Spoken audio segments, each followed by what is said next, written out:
There are varieties of the pyelonephritis, which are actually kind of a fulminative and complicated pyelonephritis, like emphysematous pyelonephritis, then you have the xanthogranulomatous pyelonephritis.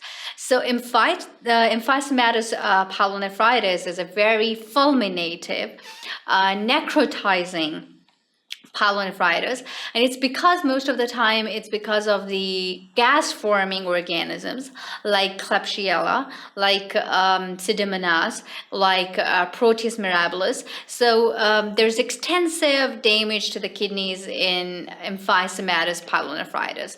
So you have to treat your patient with a very, very good antibiotic, broad spectrum antibiotic, and you should deal this emphysematous pyelonephritis. You should pick it up earlier, and you should try to deal aggressively, as much as aggressively as you can, giving the fluid therapy and good, very broad spectrum antibiotics. So, but in this kind of a fulminative necrotizing emphysematous pyelonephritis, and you need to give a antibiotic cover which is sensitive to the gas forming organisms, and you can easily pick up that there's a gas forming.